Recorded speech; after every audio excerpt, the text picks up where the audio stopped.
မင်္ဂလာပါရှင်ကျမတို့ channel ကနေနောက်ဆုံးရရှိထားတဲ့သတင်းသစ်များကိုတင်ဆက်ပေးပါရမယ်ပထမဦးဆုံးမှားယွင်းစုဆောင်းခဲ့တဲ့အသက်မပြည့်စစ်မှုထမ်း1000ကျော်ကိုနှုတ်ထွက်ခွင့်ပြုပြီးဖြစ်ဆိုတဲ့အကြောင်းကိုတင်ဆက်ပေးပါမယ်Plan of Action လက်မှတ်ရေးထိုးခဲ့တဲ့2012ခုနှစ်မှ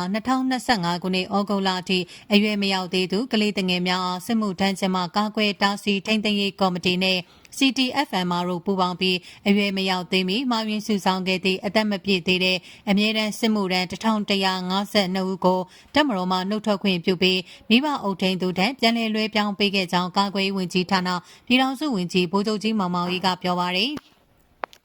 ယမန်နေ့စက်တင်ဘာ25ရက်ကကျင်းပသည့်အရွယ်မရောက်သေးသူကလေးငယ်များကိုစစ်မှုထမ်းခြင်းမှကာကွယ်တားဆီးထိန်းသိမ်းရေးကော်မတီအစည်းအဝေးတွင်ကော်မတီဥက္ကဋ္ဌကာကွယ်ရေးဝန်ကြီးဌာနပြည်ထောင်စုဝန်ကြီးဗိုလ်ချုပ်ကြီးမောင်မောင်အေးကအထက်ပါအတိုင်းပြောကြားခဲ့ခြင်းဖြစ်ပါသည်အသက်16နှစ်မပြည့်သူများစစ်မှုထမ်းဆောင်မှုမရှိစေရေးဆောင်ရွက်နေပြီးကုလသမဂ္ဂအတွင်းတွင်းရေးမှုချုပ်၏အစီရင်ခံစာတွင်တပ်မတော်ကြီးပါဝင်နေခြင်းကိုလည်းစည်ရင်မှပေးဖြတ်နိုင်ရန် CTFMR တို့လုပ်ငန်းစီမံချက်ကို2012ခုနှစ်မှာလက်မှတ်ရေးထိုးခဲ့ပြီးကော်မတီနှင့်ပူးပေါင်းဆောင်ရွက်မှုများကို2024ခုနှစ်အထိလှုပ်ဆောင်ခဲ့ကြောင်းလည်းသိရပါသည်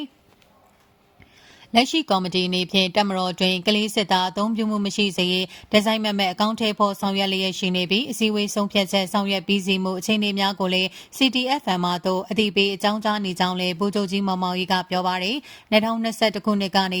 2025ခုနှစ်ဩဂုတ်လထိတပ်မတော်တွင်အသက်မပြည့်စစ်သည်များမှားယွင်းစုဆောင်းမှုမရှိစေရေးအတွက်အသိပညာပေးမှုအကြိမ်2920အထိစစ်ဥပဒေချုပ်ရုံးတိုင်းစစ်ဌာနချုပ်များမှဥပဒေဘာသာရေးဆိုင်ရာအရာရှိကြီးအရာရှိများရင်တပ်ဖွဲ့များနဲ့တပ်မတော်တနန်းကျောင်းများရှိတပ်မတော်သားများကိုဆွေးနွေးပို့ချနိုင်ခဲ့ကြောင်းသိရှိရပါတယ်။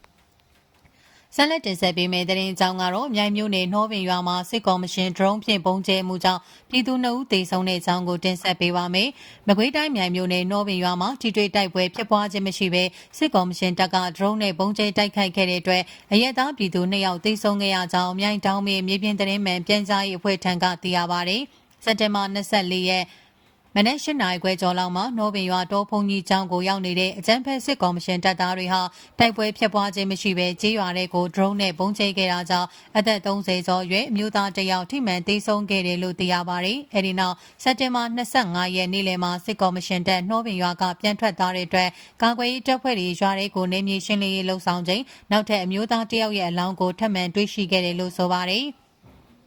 ထွက်ပြေးတိမ်းရှောင်ချိန်စစ်သားတွေကဒရုန်းနဲ့ချတော့ထိမှန်ပြီးသေးတဲ့နေမြေရှင်းလင်းရေးလုပ်တဲ့အခါမှာအလောင်းတစ်လောင်းထပ်တွေ့တဲ့ဒရုန်းချခံရတဲ့နေရာနဲ့မလန့်မကန့်လေးမှာတွေ့တာပထမတော့ညမြေပြင်ကလူပဲတွေ့ခဲ့တာနောက်ပိုင်းရှင်းလင်းရေးလုံးမှာတအူးကိုထပ်တွေ့တာလို့မြိုင်တောင်မေမြေပြင်သတင်းမှန်ပြန်ကြားရေးတာဝန်ခံကပြောပါရယ်အထက်ပါစစ်ကော်မရှင်တပ်သားတွေဟာပကုတ်ကူတပ်မှ101ထဲကိုဝင်ရောက်သွားတဲ့အတွက်ကာကွယ်ရေးတပ်ဖွဲ့တွေကအဲ့ဒီနေ့ညနေပိုင်းမှာရွာထဲဝင်ပြီးဒရုန်းထိမှန်သေဆုံးတဲ့အမျိုးသား2ယောက်ကိုတကြိုပေးခဲ့တယ်လို့ဆိုကြောင်းသိရပါရယ်